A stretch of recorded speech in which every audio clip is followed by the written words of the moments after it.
deux collections très populaires en Java. Leurs avantages et leurs inconvénients.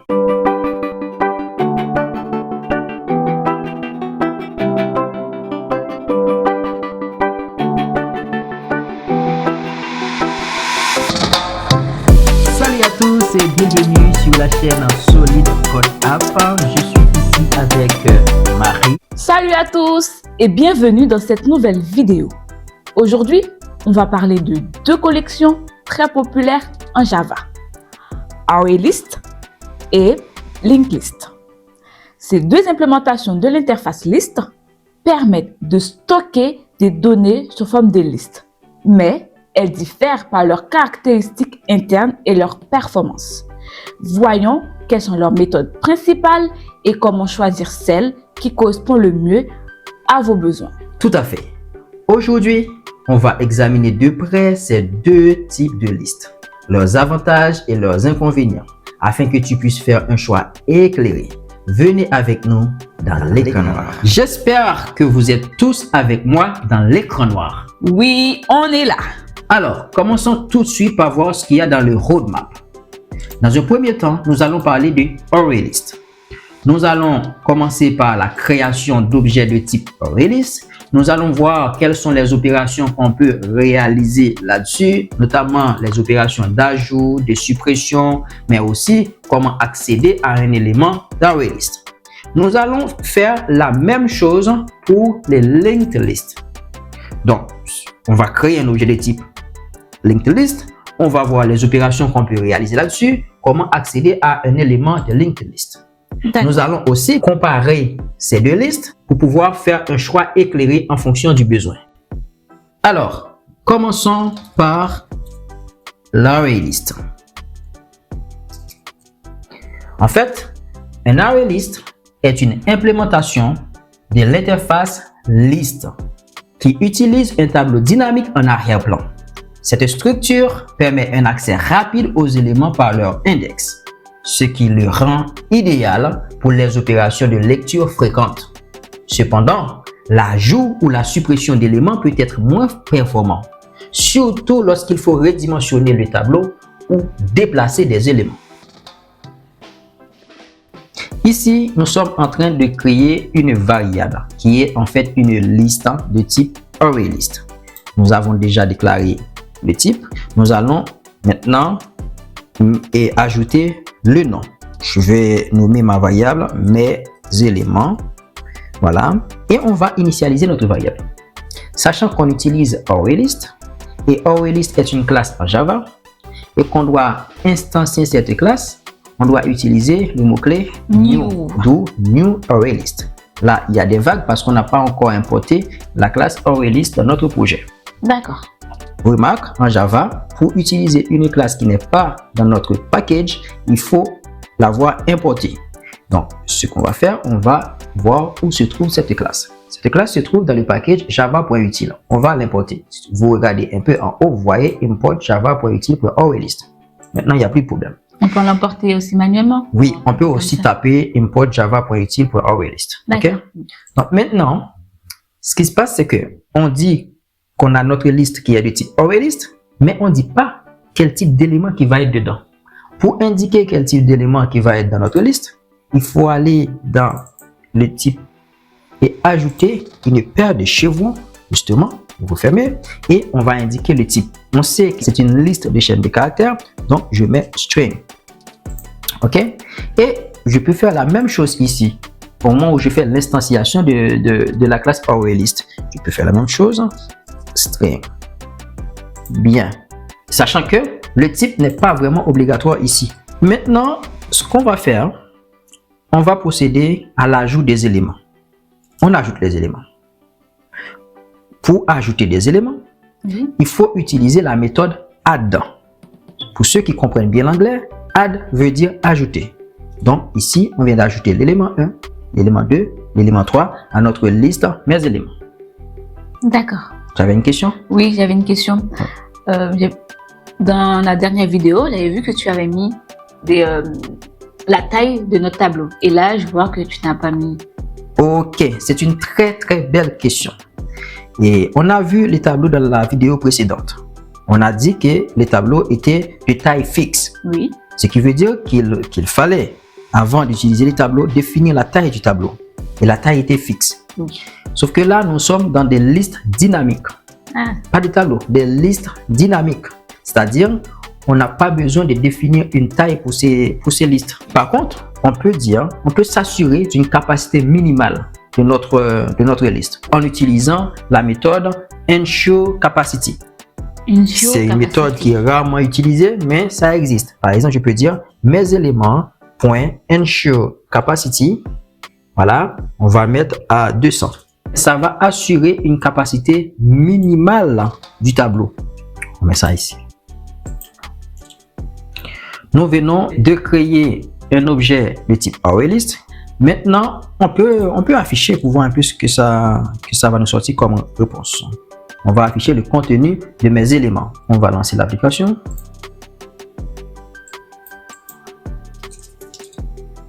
On lance l'application. On se retrouve avec contenu de mes éléments, élément 1, élément 2, élément 3. Voilà. Très bien. Donc, on est content. Maintenant, il n'y a pas que ça comme opération. On a aussi des opérations de suppression. Donc, on peut très bien deviner en fait quelle serait la méthode à utiliser en cas de suppression. Je sais. C'est quoi? C'est remove. Voilà, on va utiliser la méthode remove. Donc, on va explorer cette méthode. On va dire mes éléments point remove. Comme vous pouvez le voir, la méthode remove a été définie et redéfinie. Elle a été définie avec pour paramètre ou argument l'objet qu'on souhaite supprimer. Elle a été redéfinie en prenant en paramètre l'index de l'objet qu'on souhaite supprimer. C'est super. Remarque, l'index commence toujours par 0. C'est comme les tableaux. Quel élément que tu souhaites supprimer? Élément 1, élément 2, élément 3? Élément 3. Élément 3. Donc, élément 3, d'après toi, à quel index que ça se trouve? À l'index 2. 2, justement. On va maintenant réafficher la liste. On lance l'appli. Contenu de mes éléments après suppression, c'est élément 1, élément 2. Parce qu'on a supprimé l'élément 3. Parfait. Maintenant, on pourrait peut-être s'amuser à supprimer un autre élément, mais pas via l'index, via l'objet même. D'accord. Ok, on va dire mes éléments point remove. Remove quoi? On va supprimer l'élément 2. Ok? Ok, oui. On va supprimer ça pour voir. Comme c'est une chaîne de caractères, on va voir si on va reconnaître. Et on va réafficher contenu de mes éléments après suppression. On va distinguer pour dire après suppression 1, après suppression 2. Comme ça, ça nous permet d'être clair dans la console. Ok? On fait un petit clair. Sachant qu'on vient de supprimer l'élément 2. Ok? Oui. Bien. On lance l'appli. Alors. Qu'est-ce qui se passe ici? Contenu de mes éléments après suppression 1, élément 1, élément 2. Contenu de mes éléments après suppression 2, élément 1. Donc, élément 2 a bien été supprimé. Supprimé, oui. Aha. Ça, c'est excellent, ça. Maintenant, quelque chose de très important, c'est comment accéder à un élément. Bon, avant la suppression, on va y accéder d'abord, ok? On va accéder à un élément. Accès à un élément. Pour accéder à un élément, on utilise la méthode get. Par exemple, je peux dire string élément, je peux récupérer l'élément 2 par exemple, égal mes éléments point get. Je dois donner un index. L'élément 2 se trouve à quel index? À l'index 1. Parce que l'index commence par 0. Oui. Donc du coup, je viens de récupérer l'élément 2. Je peux l'afficher pour voir ce que ça va donner. Voilà, élément 2, des points plus élément 2. Bien. On va afficher l'élément 2. Clear. On lance l'appli. Quand on lance l'appli, on voit élément 2 égale des points élément 2. Il a bien affiché élément 2 dans notre console. Ah ouais. Voyons maintenant les linked lists. Les linked lists de son côté est basé sur une structure de nœuds, comme vous pouvez le voir à l'écran. Chaque nœud contient une référence à l'élément suivant et à l'élément précédent, ce qui permet une gestion très efficace des ajouts et suppressions en début et en milieu de la liste. Par contre, l'accès aux éléments est plus lent car il faut parcourir la liste pour atteindre l'élément voulu. Dans notre schéma qu'on a dans l'écran noir, nous avons un linked list qui a 1, 2, 3, 4, 5 éléments. Oui. Vous pouvez voir notre premier élément qui est le nœud 0. Eh bien, le nœud 0 a la référence du nœud suivant qui est le nœud 1. Référence 1. Le deuxième nœud, le nœud 1, a la référence du nœud 0 qui est le nœud précédent et à la référence du nœud suivant qui est le nœud 2. Et ainsi de suite. Et quand on arrive au dernier nœud, eh bien, le dernier nœud, comme c'est le dernier, il ne peut y avoir qu'une seule référence, c'est la référence du nœud précédent qui est le nœud 3. Donc c'est pour cela qu'on a ici la référence 3. Ceci dit, passons tout de suite à la création d'un linked list en Java. Alors, nous allons faire exactement la même chose que ce qu'on a fait avec les linked lists, avec les array lists, excusez-moi.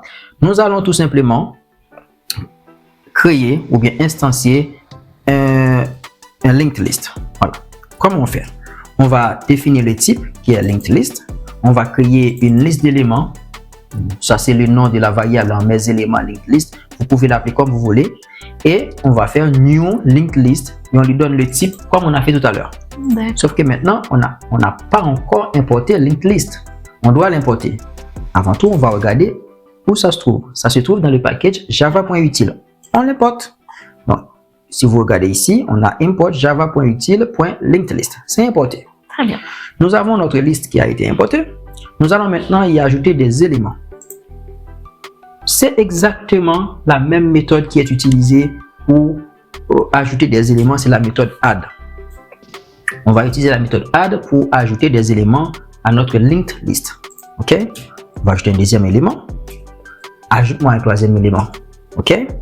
Moi, élément 1, bon, je vais dire élément 1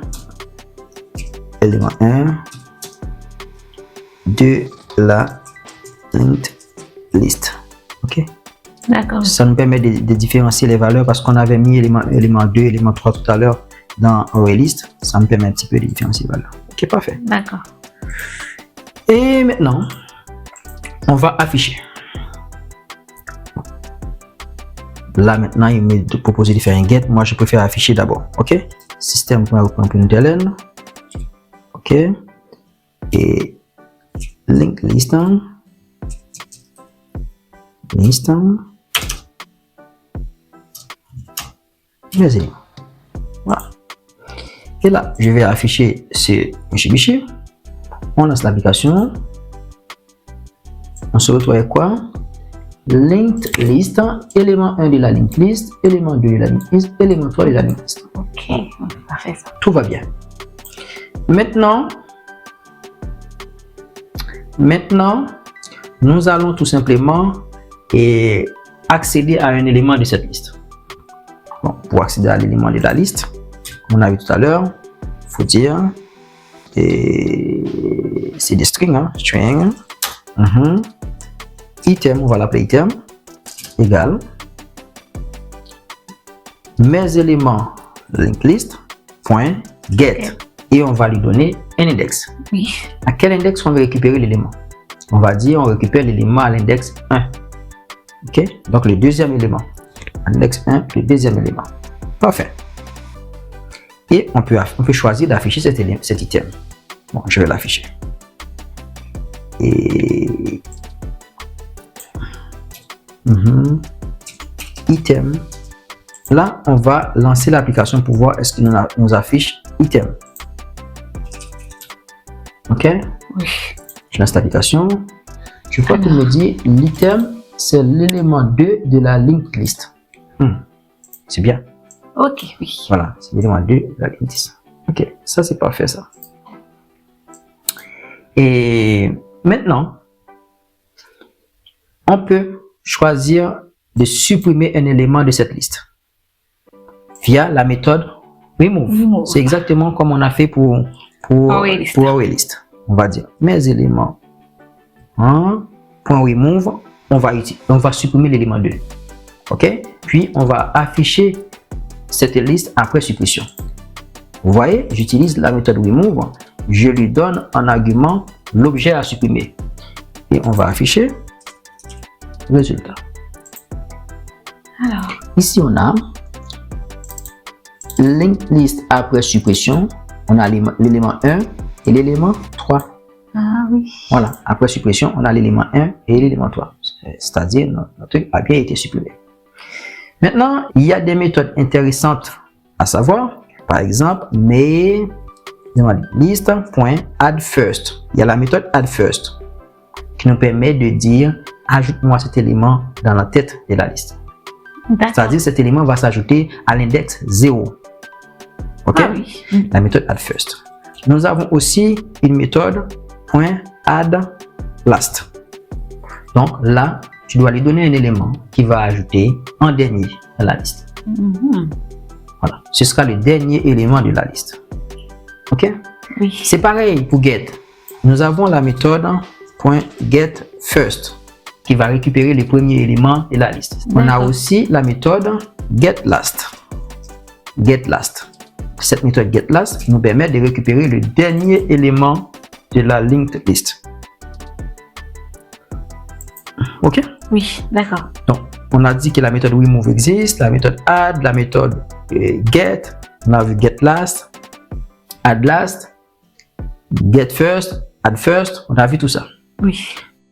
Nous en sommes maintenant à la dernière étape de notre roadmap, qui est la comparaison des performances entre ArrayList et linked list.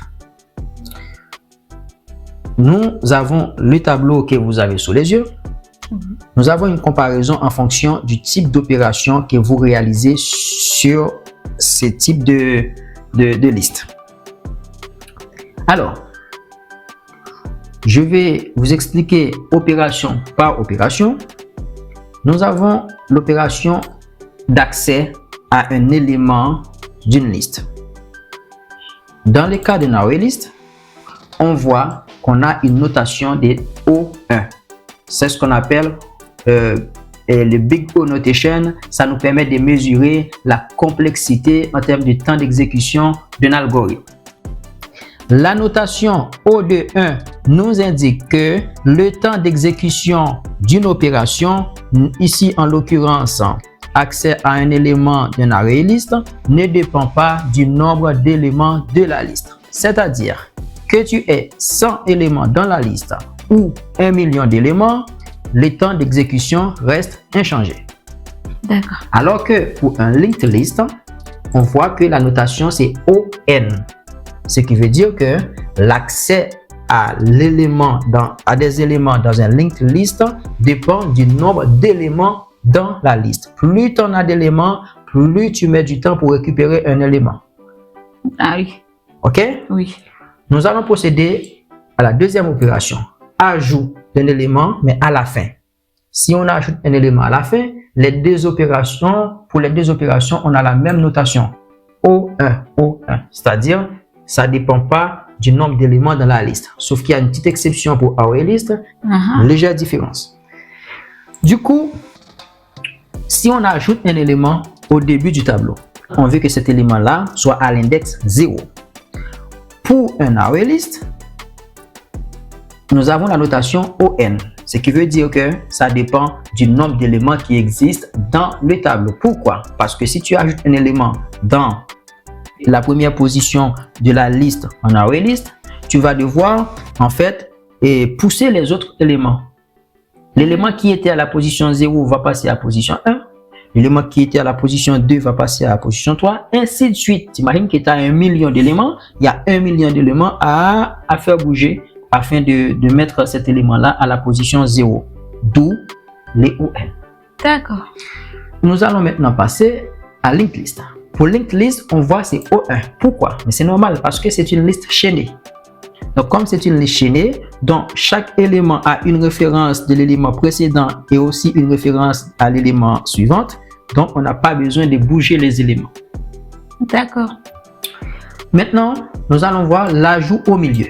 Pour l'ajout au milieu, Oui. en fait, on voit que la notation, c'est ON, ON.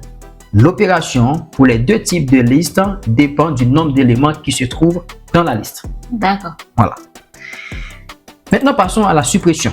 Si on supprime un élément à la fin d'une liste, pour les deux types de listes, c'est une opération qui ne dépend pas du nombre d'éléments. Suppression au début. Pour la suppression au début, mais c'est pareil pour l'ajout au début. ArrayList, malheureusement, il faut bouger les éléments. Je supprime l'élément qui était en première position, mais l'élément qui est en deuxième position va prendre cette place-là. Donc, si tu avais 1 million d'éléments dans la liste, il faut bouger 1 million d'éléments si tu utilises un ArrayList.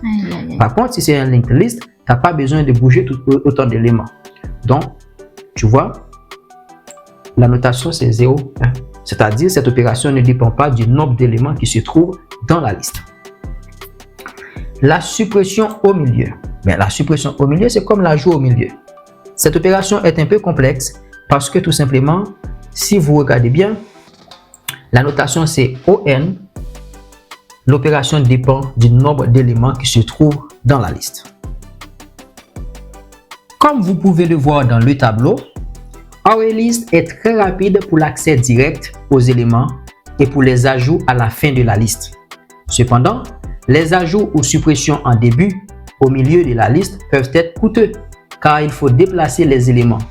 À l'inverse, Linked List excelle dans les ajouts et suppressions en début ou en fin de liste, mais son accès par index est plus lent. Voici quelques conseils pour vous aider à choisir la bonne liste en fonction de votre scénario. Utilisez ArrayList lorsque vous avez besoin d'un accès rapide aux éléments par index. Si vous faites des ajouts ou suppressions principalement à la fin de la liste. Si vous travaillez avec des listes de taille relativement petite à moyenne où les opérations d'ajout ou suppression ne sont pas fréquentes. Utilisez Linked List lorsque vous devez faire des ajouts et suppressions fréquentes en début et en milieu de liste. Si vous voulez éviter les redimensionnements du tableau, particulièrement lorsque la taille de la liste peut varier beaucoup. Si les opérations de lecture ne sont pas aussi fréquentes que celles d'ajout-suppression. En résumé, si tu prévois un accès rapide aux éléments par index et que tu fais peu d'ajouts ou suppressions, ArrayList est un excellent choix.